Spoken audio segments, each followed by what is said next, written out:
Welcome to another episode of the Coaching Collective podcast, a community for coaches by coaches. Now, here are your hosts, Ed Hamilton and Paul Blackford. Eddie, just before you jumped on, Dan and I were just talking about life. And Dan, I was mentioning sort of your calendar and the whole Business Fitness Summit. Yeah. And the fact that I got to see that and was almost expecting you to be at the library today. Do you mind if we chat a little bit about this motivation piece? I think that's an interesting thing for coaches when you run into walls per se. And then I think you would have some really good strategies around what happens then, what happens in and around motivation and routine to help, etc. Yeah. That's probably diving too quickly, Ed, into a guts topic. We got to make up for last time. Yeah, like maybe can we have a chat about that now? Let's just talk about just where you're at right now, how you feeling work wise, and what you do about that feeling. So I very much see my work life, if there is such a thing and if there is such a separation, as very much peaks and troughs and chapters over 18 years of being in this game, right? And early on in the piece, I would, on a weekly basis, question what I was doing, where I was going, where my direction was, if I was doing the right thing, if there was going to be a return on this hard work that I put into it. And that's become less and less frequent, right? As the weeks and months and years go, there are less and less times where I question what I'm doing. Whether that comes with maturity or experience, I don't know. But as you sort of alluded to, Paulie, at the moment I'm in a trough, not in a concerning mental health respect, but I'm in a trough where I'm not feeling particularly motivated and excited, which is unusual for me. I normally love waking up in the morning and getting my hands dirty and getting down to work, particularly the work on the business and building future impact and earnings potential. And I'm not in that stage at the moment. At the moment, I wake up and I think, hey, I don't feel like working today. I don't want to do this. And in terms of coping strategies or resources here, the thing that's always worked for me in the past, which is very hard in the moment, and I'm in the moment now, so it's hard now, but it's just knowing that this has happened to me in the past many times. It will happen to me again in the future. It's happening to me now, and it's okay just to write it out. So it's okay to write out the low times, and I don't necessarily have to try and fight my way out of this. Yeah. I just need to give myself time. And every time I'm in one of these patches where there's a little bit of a lull in my excitement and passion for what I do, every time I'm in one of these patches, my initial thought is, oh, is this it? Have I lost my spark? Is this the one? Is this the end? And every time, invariably, every single time, I feel that way. And then invariably every single time it's not, because I come out of it and I get excited again and I get inspired to grow and build, because I love the process of building and growing, right? I like to build stuff. I don't enjoy the actual doing of the stuff. I like to build the thing. Yeah. Right? I like So that was actually going to lead into my next question, because just because I've been aware of your socials and the cycle, I guess, that's been taking in, and just that's your communication to the world about what you're doing. Would I be right in assuming that you maybe have hit a bit of a point with a few of your projects that you've been working on where they're at the point of being built? So they've actually been built and now they're operating. And so you're at a point where it's like either what's next, or you've hit that kind of, oh, okay, yep, I've done the building. Yeah, I'll tell you where I struggle and where I'm struggling currently. I struggle to find a balance between ambition and contentment. And as much as I can put it in a nutshell, that's what it is. I'm ambitious. I like to grow and develop and be better this week than I was last week, and better this year than I was last year. I like to do that. And I think rightly or wrongly, part of my identity is tied up in that. It's tied up in this progress. I'm moving forward. I have, in my opinion, an amazing life. I have a huge amount of freedom and autonomy in what I do. I can do whatever I like because I've built my life and my business in that way, right? I have an amazing wife who is so supportive at all times and who is highly successful in her own business and ventures as well. But a wife who is off the chart with empathy and compassion, which makes her a wonderful wife and a wonderful mum to our 2 kids. 2 amazing kids, 2 and 4, 2 little girls. And I cannot fault them. I could not design 2 better kids, right? And I live in a place that I love living in. And I surround myself with people that I really enjoy being around. And it's this balance between I've got everything I want, and it's not that I'm unhappy, right? I'm not unhappy, so don't misconstrue this. But I've got everything I want, so why aren't I more happy? Now, I'm very happy. I'm very happy, right? But if I've got everything I want, why aren't I deliriously happy all the time? Now, that's not part of the human condition. And I'm coming to realize that you have to have the down bits, and I'm coming to accept and not enjoy the downs, but understand that they are the black to the white, that they are the head to the tail. So for me, yes, it's balancing that ambition with contentment. I should be really content. I think probably happiness isn't the right word. Is that a state or a trait? But I should be more content. But do I want to be content? Because if I'm content, can I also be ambitious? If I'm ambitious, can I also be content? That's what I'm working with at the moment. Yeah, I think that's really good messaging in there. Let's talk about young coaches. And I look at my kids who are in their teens, 16, Stel's 14, and they're like and truly into the social side or starting to get big time into the social part of their lives. And technology is a big part of that. And Donnie and I as parents are catching their dopamine highs and dopamine crashes. So these young crew are coming into the industry always looking to feel happy, content on that high. And so when there is a trough, you said it right there, they're so important, actually so important, because how like we do this in lifting, Eddie. We say it every single week. If we have a bad week of lifting, it's not the end of the world. It shows us what a good week in lifting feels like. We need the ebbs and flows. We need the troughs and the peaks to be able to understand what those peaks are and what to do when we get there.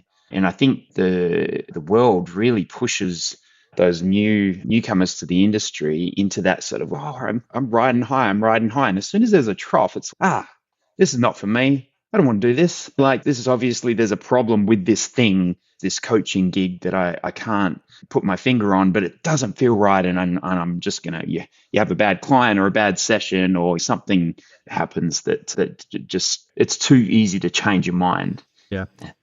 I think, again, as we do these more, and we had Scotty Hook on Thursday. We do that podcast Thursday, Paulie? Thursday, yeah. So just gone.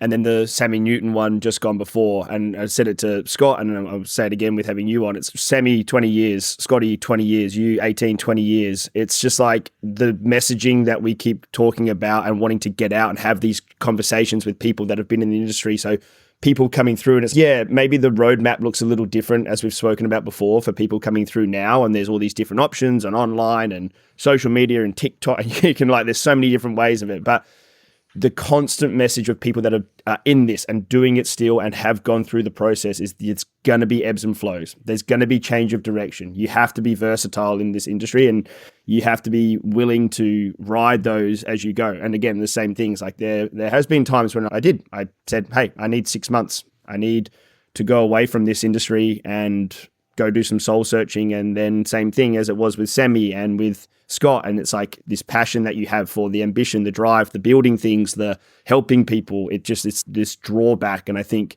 it's really nice to, again, continually have these conversations with coaches and just get and that was one of the big plans that we wanted to do with this podcast, which was like, let's have a chat about a couple of these points. So we have some things that we'll talk about as we go through, but just getting some consistent messaging out there to the people coming through, or just to the industry as a whole of, hey, we're the people that are in this and doing this, and this is our opinion. This is what we believe needs to change, or this is what we're working on. And definitely there's something that we'll talk about later on with you, particularly around the education stuff since the last time we spoke.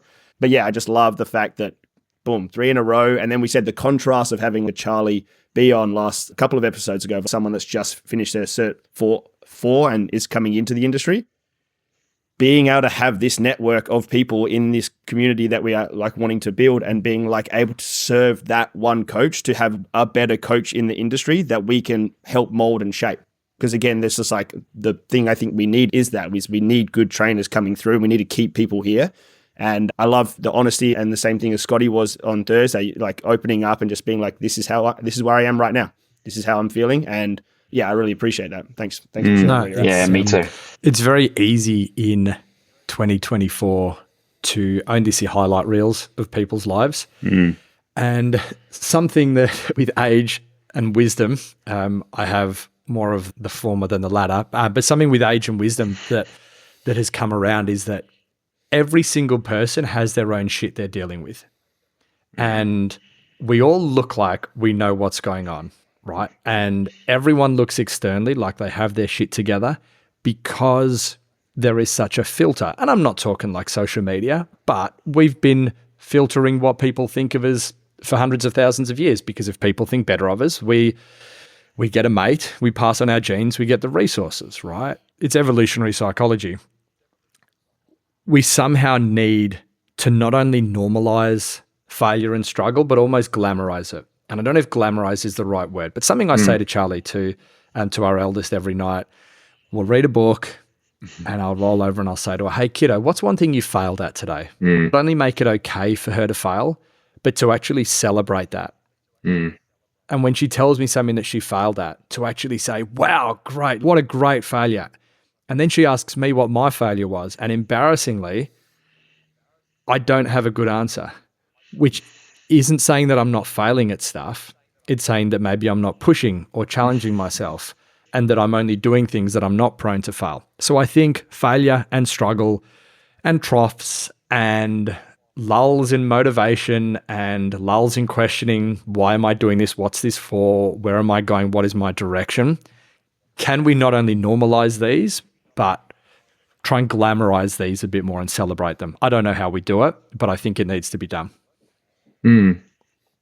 I think we're finding in the last few episodes that we're getting quite deep into these things, and then we go, oh, by the way, this is Dan Williams. He's our guest. He's on our podcast today. So we'd like to introduce you guys to Dan Williams, the guy behind the amazing information that you're already getting out of this podcast. And yeah, it's always a pleasure to catch up with Dan, a wealth of knowledge and someone with a lot of experience in our industry. And again, if you're tuning into this as a coach and experienced coach, obviously Dan's going to have a ton to offer. If you're a brand new coach, definitely grab a seat, or on a long drive, like listen in and tune in. If you do know a little bit about Dan, obviously working a lot, his business through Range of Motion, working a lot in the business space, business mentoring is the shift.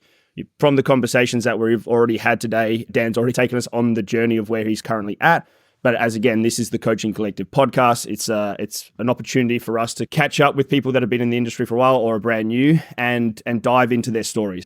Everyone's got their unique thing to offer in this industry, and something that obviously, like I said, we see a lot from you, Dan, these days, because it's your primary thing, which is business consulting and the Business of Fitness podcast and the business side of things. But we want to take this opportunity to get to know Dan Williams, the coach, because that's where you started. That's where all this was born from. And we want to just run through that story, and we'll get back to where we were just talking about before. But as we always do, and we open up this podcast with the number one question, getting back to the roots, getting back to, like I said, where this kind of all began for you. What does coaching mean to you? What is that job title? What does that work? What does that mean for you?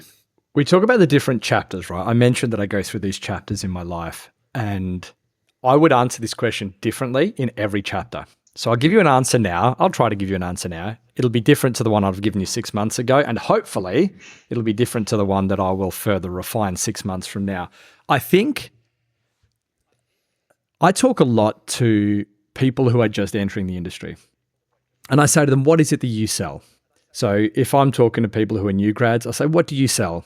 And invariably the answer is something like personal training, right? They sell the labeled service that they provide. And then I'll ask those same people a year or two later, and they'll say, oh, no, I don't sell personal training. I sell an outcome. And that outcome is better fitness, bigger biceps, visible abs, some sort of arbitrary bullshit, which is the end result of that. And I think that's part of it, right? Coaching is taking someone from somewhere that they are now to somewhere else. And I don't just mean the client. I definitely also mean the practitioner, the coach, the PT.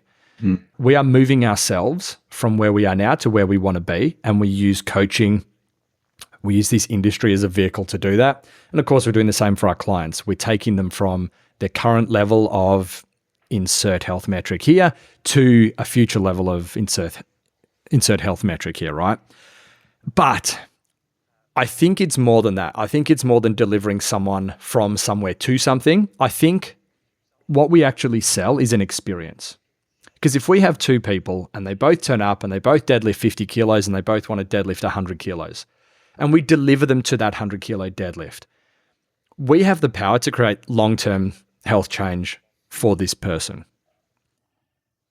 However, if all we do is deliver them to their 100 kilo deadlift, person A turned up, they did their program, they were very coachable, they moved beautifully, they hit that 100 kilos. But when they walked into a facility, they didn't acknowledge people, they didn't say hi, they didn't come to the Christmas party, they didn't buy the t-shirt, they didn't meet some good friends, they didn't go for a latte after. Person B, they achieved their same goal, 100 kilos. You took them on that same end point, but they walked in, they said hi to everyone, they went to the Christmas party, they were the first buying shots, they were the first on the dance floor, they bought the t-shirt, they bought a t-shirt the size smaller, they met some good friends, they're now going out with someone who they've met there. That person has received an experience. And in 10 years, the person who's received the experience, you are going to have touched their life much more than the person who improved their deadlift by 50 kilos, right? So I think it's more than delivering someone to something. And as cliche and self-help woo as this sounds, it is very much about the journey of that experience and the fact that there is no end point that we're trying to take people to. It is about how we get there. And that sort of goes full circle in how we kicked off this conversation, right? If you feel directionless and you don't know where you're going, it's less important that you know where you're going and more important how you actually get there. So I think for me, coaching is delivering people an experience that allows you to positively impact their life and their destination, whatever that may be. Solid. I'm trying to think. You go. Oh, have you guys read? I've got a book recommendation for you. Yes. Have you guys read? Oh, geez, slipped my mind. We were just talking about the experiences. Yeah. Yeah. Have you guys watched The Bear? I think it's on Netflix or maybe Disney. No. Have you guys seen The Bear? Is it? I think it's on Disney. Yeah, it's the It Michelin is. star Yeah. chef. Yeah. If anyone's watched it, and I highly recommend watching that as a business research piece, it talks about this experience. It talks about how what we are selling is an experience. Unreasonable Hospitality is the book. Apologies. I've recommended it to so many people. Unreasonable Hospitality. And it's something that anyone who is in business should read, because really we sell an experience. That's what it is that we sell. All right. And I think we're all in the hospitality industry. You can call it the fitness industry, the health industry, but what we're selling is hospitality. And Will Guidara, who's the author of this book, he talks through how this restaurant offers unreasonable hospitality. He's one of the executive producers of The Bear. And a lot of it is set in restaurants that he's had a lot to do with. And it's just very good research shrouded in fiction for how people can deliver this experience to people. Good recommendation. Because I definitely think for my business, for Southwest Fitness, some of the thoughts that I'm having around where I really need to put focus. And just for all listeners out there, I have just attended Dan's Fitness Business Summit a few months ago, which was fantastic. It was still so much to process there, Dan. Thanks for that. Yeah. And the book recommendations were legendary as well. But always that sounds very interesting in regards to, I think people do get stuck in regards to, I'm a PT or I'm a coach. I have to teach people how to move, or I have to get people leaner, or it's not as simple as that. It's you have an opportunity to surround that one thing in a whole bunch of other things that just make that person's day. Absolutely make that person's experience amazing. I want to just touch on with every person that we have these conversations with, and myself and Paulie when we first started this in earlier episodes. And we talk about this and what's coaching and then how people get started, which we'll dive into next. But it's all set up from those stories around, okay, what does coaching mean? Yeah, that can have an evolution. The origin stories of like how you got into it tend to be the thing that you see, particularly, again, maybe for more of a trainer, someone like in the trenches early on, that they go towards that niche or that line of work. So again, for myself, something more in like dealing with people with chronic pain, as it's something that I've dealt with. For Paulie, again, we talk about for the over 40s and bulletproofing over 40. To get the picture for you, because again, and it does wrap into what you were talking about before about this constant ambition. And I'm knowing you for so long, I've seen you just constantly evolve from CrossFit regionals athlete, business owner, to running range of motion, to then the developments of range of motion, to all these other pursuits that you have going on, business mentoring, the PT Launch Academy, which we'll go into. There's this constant evolution and change. And I'm sure yours. We'll dive into that. But to bring it again back, like I said, to the start in terms of origin, it's like, how did Dan Williams get started in the industry? What was it like early on for you coming in to the industry as a trainer? And then, taking us through that process, so maybe starting up at range of motion, and then we can dive in from there. So my background, or my trade officially, I guess, is as an exercise physiologist. So I did an undergrad and a postgrad degree at UWA and became an exercise physiologist. The reason I chose that particular career, I coach a lot of junior sport. As a kid, I was coaching an under 14 sport team when I was 15. So I started, I guess, my coaching career when I was 15. And I chose to study that field of exercise physiology because the career path wasn't set. And I liked that idea. I liked the fact that I didn't do this, hey, here's a qualification, now go and do this exact thing for the next 50 years of your life, which really didn't appeal to me. It's one of those things where you get a piece of paper and then it's, okay, now you choose what you want to do. And I've loved the scope of that. I started off during uni, I was given a position managing the exercise rehab branch of a health facility. And from there, slowly started to build my own thing, opened up premises, which was basically 2 consult rooms. So we had a team of exercise physiologists and soft tissue occupational therapists, and we basically treated people from these rooms, treating chronic musculoskeletal issues. More and more we found, and we were subleasing space off a gym, right? And we found more and more that we were spending less time trying to get someone to activate their VMO or turn on their transverse abdominis lying on a table, and more time teaching people how to squat to address their knee issues, and teaching people how to deadlift to address their lower back issues, and teaching people how to press to correct scapulohumeral rhythm issues in their shoulders. Evolved out of necessity to solve a problem. We changed the tools. So I try and be as agnostic as possible with the tools that I choose. And there's this concept, Maslow's hammer.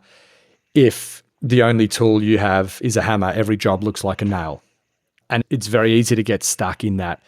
If your shoulder hurts and you go to a surgeon, they recommend surgery. You go to a physio, they give you a band to do some external rotation. You go to a soft tissue therapist and they stick their thumb in there. It's very much your problem will be solved by the hammer that person happens to be holding.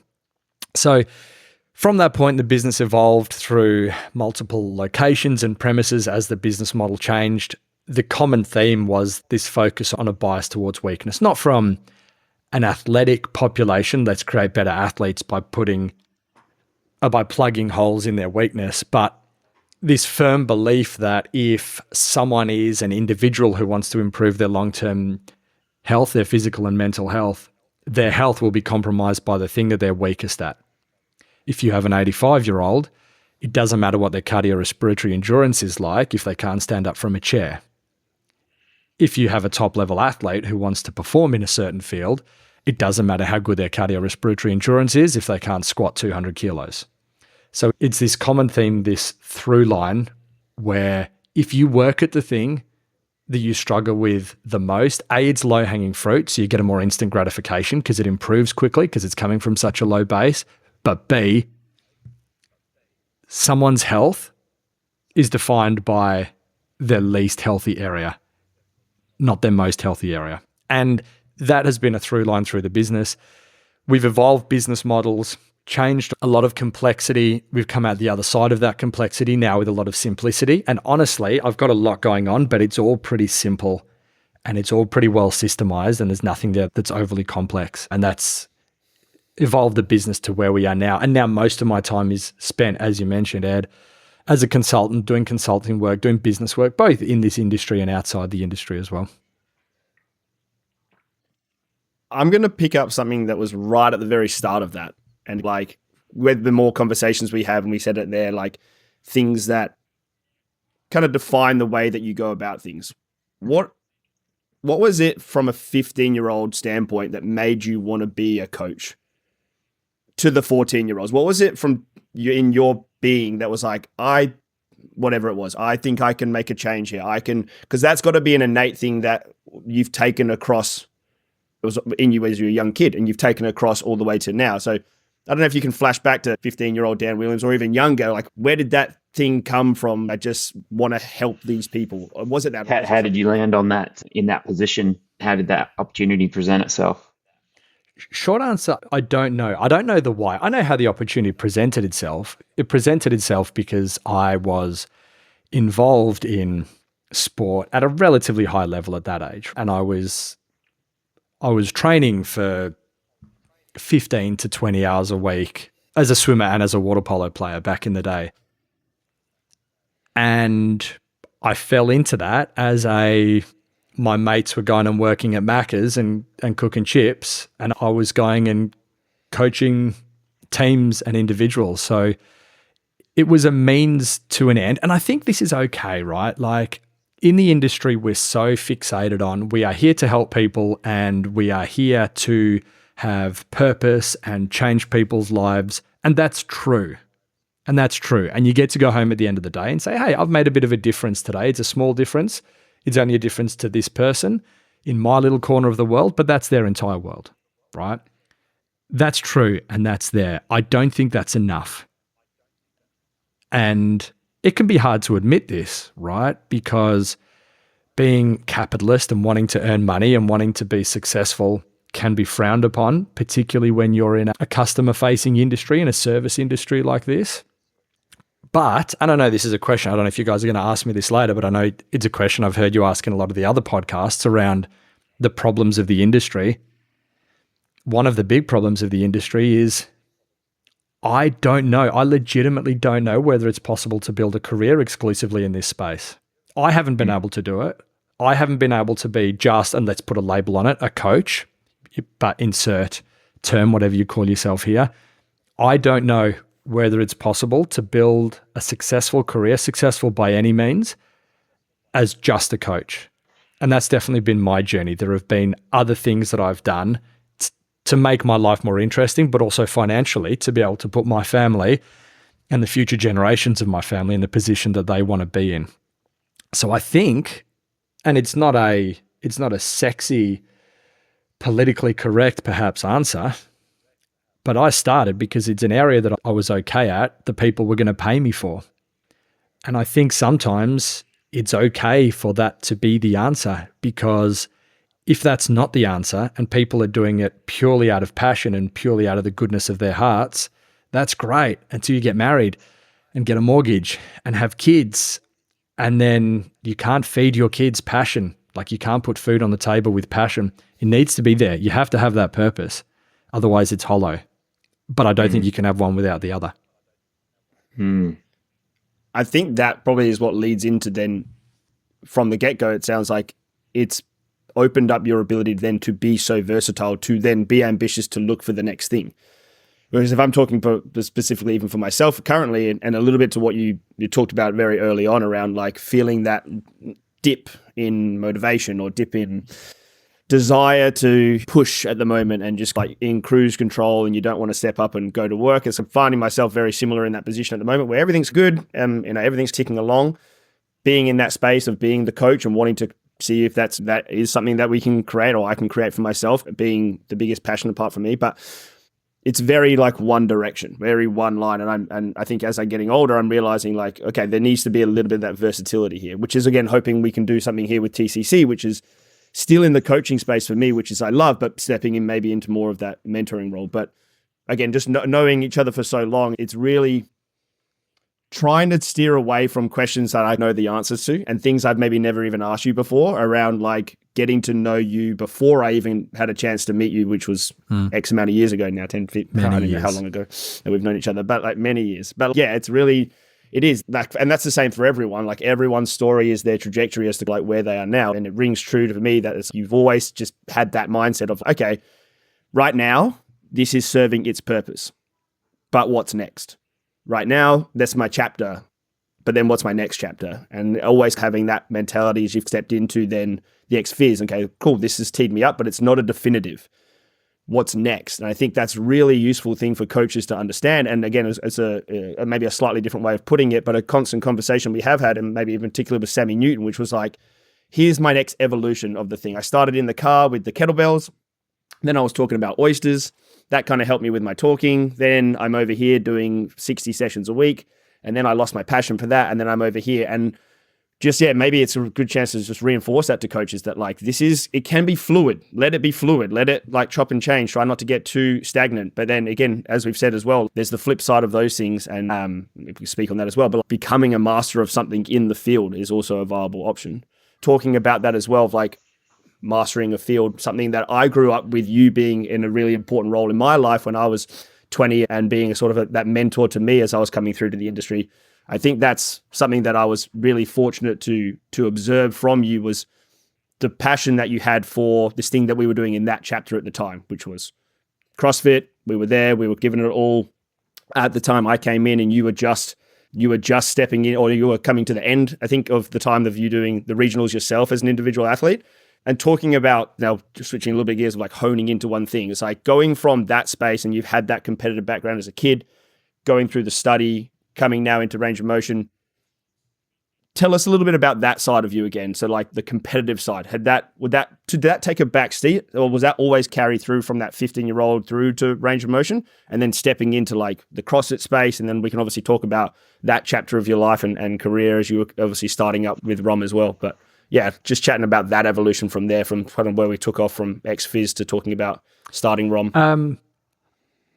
I'll answer the first, or I'll make a comment on the first thing you said first, if that's okay. And that's this: what is the evolution of the business? And you're saying that I don't know if it's an identity crisis. I guess we're all going through constant identity crises, or at least we should be as we try and reinvent what we do.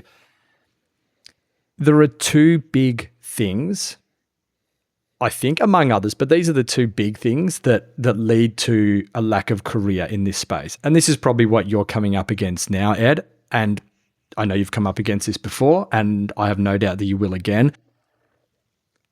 The two big enemies are people either burn out because they're earning good money, but they're working 40 hours a week doing client-facing work, which is exhausting. And look, I'm not saying it's impossible to, but I don't think personally that it's possible to have a career spanning, how long is a career? 30 years. I don't think you can have a career spanning 30 years where you spend 40 hours a week working one-on-one with clients. It's too much. It's burnout. The second problem, which is something that I'm definitely facing now, which is just as insidious, and that's bored out. Because you're doing the same thing over and over again. It's not burnout. It's not that it's too hard. It's that it's too easy.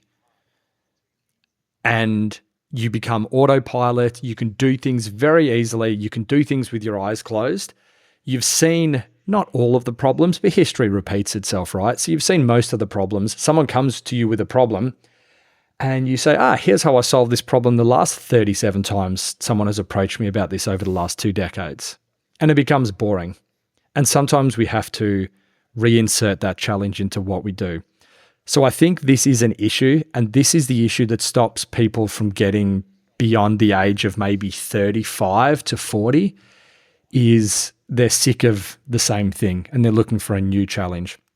And I think being future focused and thinking about what comes next, and I spend a lot of the time, rightly or wrongly, again, with my mind in the future. I'm definitely present when my intent is to be present with my kids, etc. But I spend a lot of my time thinking about the future, thinking about what's next, what does future me want?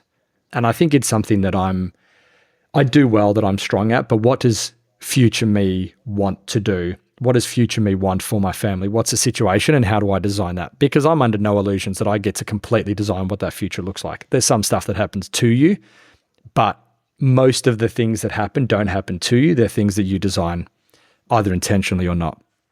So yeah, I think for you, Ed, are you starting to burn out? Perhaps. Are you starting to bored out? Perhaps. I think it's almost the second one, where I haven't recently gone on this course and Prescript, and it was something that it took all the years of stuff that I've learned from yourself and continue to dive into the space of helping people through injuries and all this stuff. And it's getting to that point where the common thing, and similar to with you with the stuff that you said at the start, with you come in and people got like musculoskeletal issues. And once you can wrap your head around a very mild case of something that's been blown out of proportion by a title from a physio of like spondylosis of the cervical spine, you're just like, okay, cool. Like you just need to get your thoracic spine extending a little bit better and probably rotating a little bit more and probably try to get more movement out of your scapula. And it doesn't become the challenge of, okay, that's a relatively simple thing that we can work on. And then we can see the runway out of that. I think for me, taking that next step of like learning and building, and we spoke about this last time, but having frameworks which make decisions which become easier. And I know that's something that you, as you were talking about with Ron before, it's okay, here's our framework. Where's the bias? Strengths and weaknesses. This is the framework that's going to help us dictate to make the decision going forward. It's like the decision making is there for you because the framework is so good. And I feel like that for me, there's always like differences in the individual that you're working with, but it's wanting to take that next step to, I think, learn more. So I just feel like there's another part of my brain where I'm like, okay, I need to challenge this differently, maybe in a different space. And this is what I think TCC, even for me in last couple of weeks, has been like, okay, like how can I step into this space and do something different here? How can I challenge myself to become more than just, hey, the guy that fixes the shoulder or the guy that fixes the hip? And it's, although I love that, and it's something that I could, like I was talking to Paulie about the other day, and we had a podcast, I was like, I could do this. I honestly feel like I could do this forever, but I don't know whether that's I could do this forever because I don't have anything else. And that was the thing that kind of scared me when I was talking about that. Yeah, it is. It scared me that day. I was like, hold on, do you love this because... Is this all I am? You can do it. And you're like, and then it's like even little bits and pieces when Paulie's like talking to me about some of the stuff that needs to get done on the back end for TCC and this and that. I'm like, oh, fuck. I was like, I don't know how to do any of that. And I should probably spend time learning how to do that. And it's definitely something that I want to step into. But this is like this little push and pull, I feel like at the moment with being in the space where it's, I want to go all in and become the best version of the thing that I'm already good at. But then I also want to diversify and be just exposing myself to other areas to almost get out of that. It's like a blend of wanting to be the master of one thing, but also wanting to be able to, I think, switch my brain off from that. Just wait till your kids are teenagers and they start talking about selecting ATAR subjects and whatnot, and then you start really talking to them about experiencing as much as they can because they've got to figure out what they like and they don't like. But that starts now for all you, and we're not old. We're definitely not old enough not to do that. I'm going to recommend a podcast in the show notes. It was Huberman and Robert Greene, and they were just talking about finding your purpose. And literally they talk about coming through all of those decades, experiencing good and bad things, leaning towards the good and away from the bad, but that actually being a very visceral response to what your purpose in life should be. And so tapping into what you like, we're right back to the start of the podcast now where Dan spoke about the ebbs and flows, knowing dark from light and knowing what is good and bad for you is actually really important to pushing you towards what you should do. Have you guys read a book called Range by David Epstein? On my list. Okay. No, I haven't.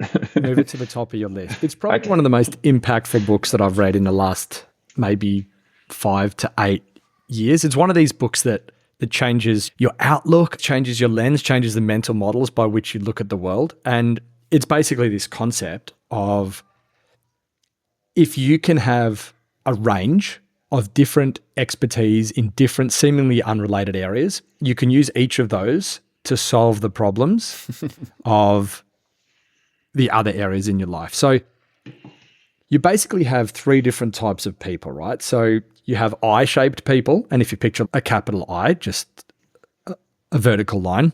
You have T-shaped people, which is like a capital T, and you have dash-shaped people, which is just a horizontal line. If you're an I-shaped person, you have an extraordinary high level of expertise and mastery, as you put it, Ed, in one area. So you're extremely good at a very narrow niche of things. And this is the person that you want to go and see when you need brain surgery. You don't care that they couldn't set a broken leg. All you care about is that they can fix your brain, right? So that's your I-shaped person.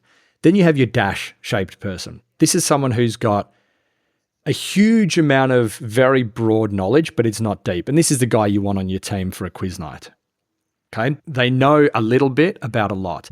Then you've got the T-shaped person. And a T-shaped person is someone who has a level of expertise, like a brain surgeon, but they also have a breadth of knowledge and experience, which I think only comes from time and exposure to stuff. They can use problems, or they can use adjunct areas or fields that seem unrelated and unparalleled to solve certain problems, right? And this is the person who, when they are conducting surgery on your brain and there's an issue, they have knowledge of architecture in some way. And when they're inserting a stent into a blood vessel in your brain, their knowledge of architecture changes how they do it, that enables them to save your life. And I think it's okay to have mastery in one area. The comedian Steve Martin, when someone asked him in an interview, they said, "What's your advice to young comics?" And he said, "Be so good they can't ignore you." And those 7 words for someone who is looking for mastery in a certain area, or someone who wants to know how to market themselves or their business, that's it. Be so good they can't ignore you. It doesn't matter about your Facebook advertising and your marketing stuff. If you can find an area where you can be so good they can't ignore you, people will come to you to solve their problems.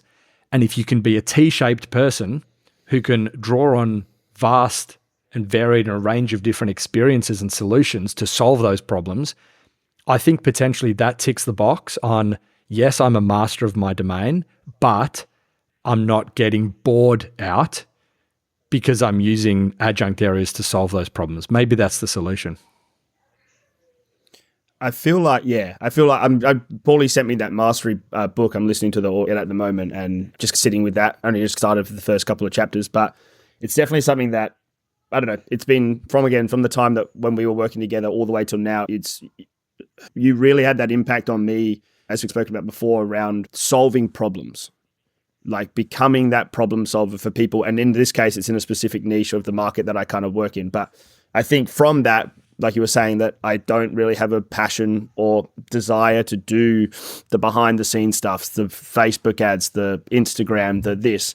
And my only way of knowing that for now, like for my family and for this and that, is if you becoming that master where there's not another option when this thing pops up, that the only person you know where to go is me. That's my driving factor of wanting to become that master in that field.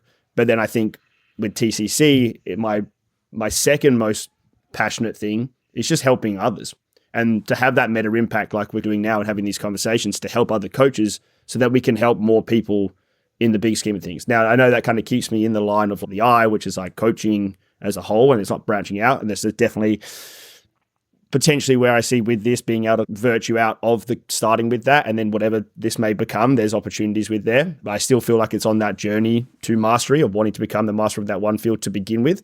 But it is, like you said, I think in that straight line of the I, there's these troughs that you go through and you question whether it's like the right thing to be so dialed in to that one thing that I'm going through at the moment. But yeah, this isn't a podcast about me. So I was literally, as you were saying that, I was just thinking, I'm like, I feel like we could string a series of these together with Dan because there's just so much to tap into. For sure. Maybe I was just thinking, because we're getting a little bit close to time, one thing that's come up recently in Dan's world is the launch of PT Launch Academy. And that's very close to a topic that Ed and I have had many car park conversations about in regards to something that we believe strongly is needed for the industry, which is what happens after your Cert 3, Cert 4. And that's a lot of the messaging that is in and around what PT Launch Academy actually is that path. Maybe then, just for the new listeners out there, anyone doing the Cert 3, 4, or how it could, like you market it actually for anyone who really is stuck in a space where they just don't know about the extra bits that you just don't cover in those certs. You could give us a little bit of a rundown as to what it is and how you came about producing it. Yeah. Well, I think, I'm partnering with this with Bryn, who's my brother, and also a guy called Bodie Webster, who's an extremely respected educator in the space. He's a great athlete in his own right, has been a PT for a decade plus, and also lectures in Cert 3 and 4 as well. So he's got that trifecta. We started this, as with everything I've ever started, to solve a problem, and I try not to come up with things that I think are good ideas and then see who wants those ideas. I try and find problems and then come up with the idea to solve the problem. Yeah. So this is basically the solution to a range of problems that we've identified, whereby PTs finish Cert 4 and then have no idea how to then build a successful career. So as we saw it, people decide that they want to be in this space. They do Cert 3, and there's a little step up from the knowledge that they've had as a gym bro to being Cert 3. Then they want to learn a little bit more, and then there's another little step up from Cert 3 to Cert 4. And now suddenly they're qualified and they realize that there's this massive cliff ahead of them. And instead of a couple of little step ups they've had through their formalized education, they do not have a clue how to turn this from knowing how to program 3 sets of 12 bench press into I have a successful career that I can do for decades plus and support my family and future generations. PT Launch Academy is our response to that. And it comes in various parts. It's basically a 12-week course. We have very small cohorts of around 6 people per course. So you would be working with 6 people. Maybe this is people straight out of Cert 4. Maybe this is people who feel a little stuck and stagnant in the industry and feel like they need to take that extra step up. Each week for 12 weeks, we have a practical module. So this is where people will come and they will hear lectures, but more so practical work. So working closely with myself and with Bryn and with Bodes in the areas like powerlifting or Olympic weightlifting or injury rehab or the psychology of training. These sort of areas that a lot of PTs would go and do courses over the space of maybe half a decade, right? To try and upskill. We're compressing and condensing these down into 12 months. So there's that. As part of this, there's a business building element as well. Each week for the 12 weeks, there is a lecture which I'll be giving, which actually takes and guides people through building their business in real time over those 12 weeks. And there's a workbook, which is similar, Paulie, to what you will have seen from the Fitness Business Summit that guides people through how to build their business. Awesome. In addition, we have an internship where all of the students will be matched with multiple leading fitness professionals, coaches, PTs in the space to be able to learn from them. Opportunities for them to actually be coached by some of our mentors. So our students would be coached by me, would be coached by Bryn, would be coached by Bodhi, so they can be on the receiving end of that as well. A whole range of things, 12 months of mentorship after the actual course itself.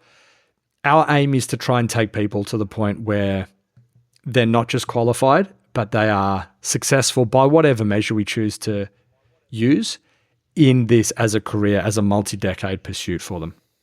So this course has been our response to that issue of, with all due respect, a lack of quality in an industry that has a very low barrier to entry, which is fine. It gets people in the door. I'm all for that.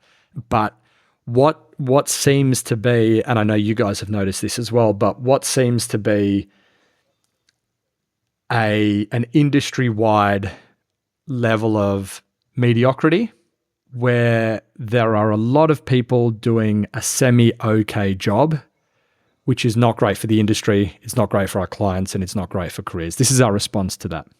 Very cool. Sorry, Eddie, you go. When we saw this come out, it was like straight away we wanted to, if we can be any part of just a sounding board and highly recommending this on our platform, that it has been literally go back and listen to episode 1.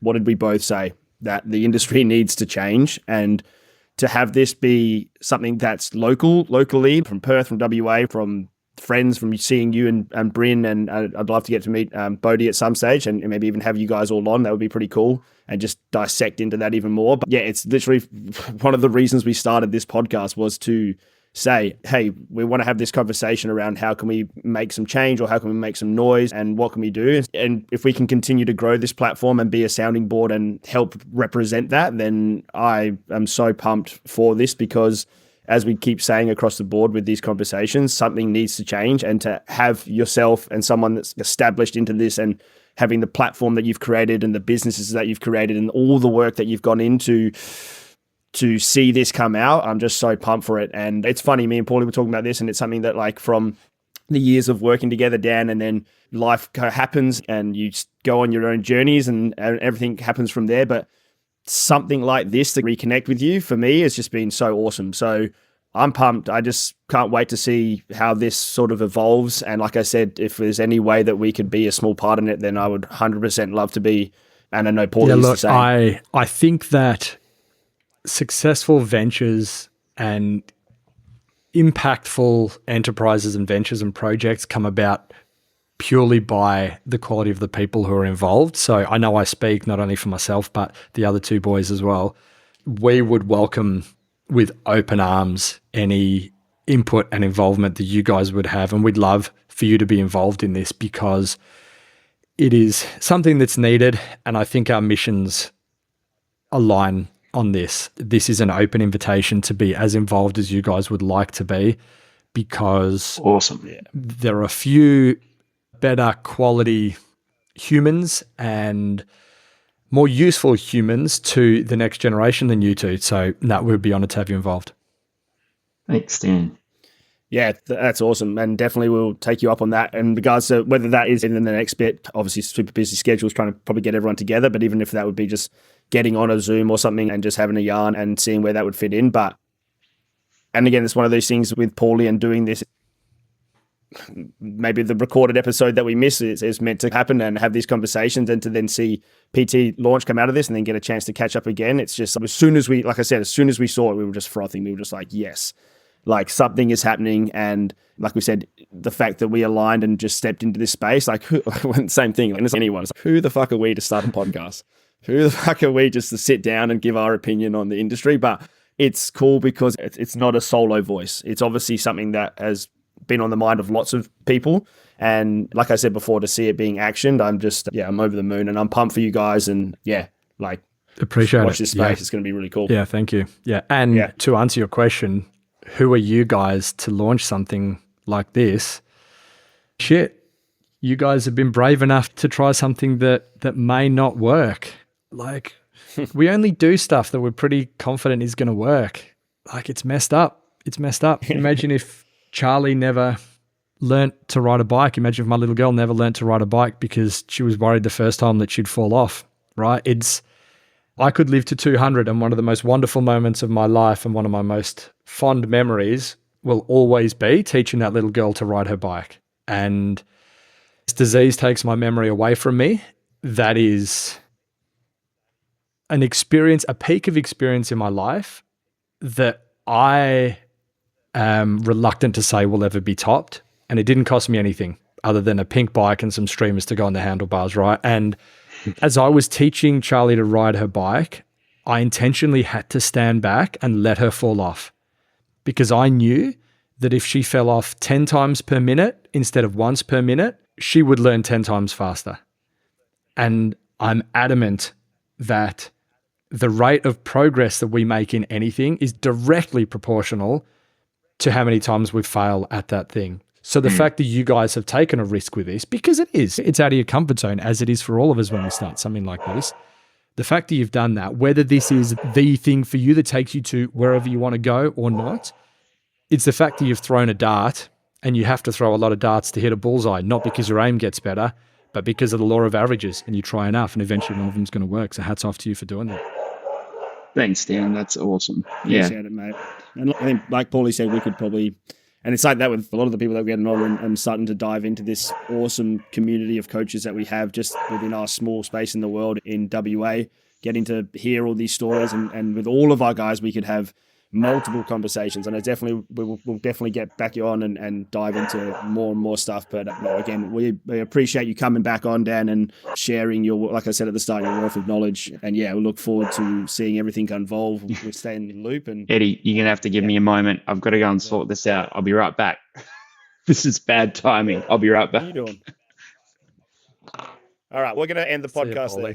And you can start the podcast. But thanks, mate. Thanks for coming on. And we'll catch up soon. Appreciate it. So, cheers. Good job. Thanks for listening to another episode of the Coaching Collective podcast. Don't forget to follow us on Instagram and YouTube. Join all the action on the Coaching Collective Discord community by visiting join.thecoachingcollective.eu/sign up. See you in there soon, coaches.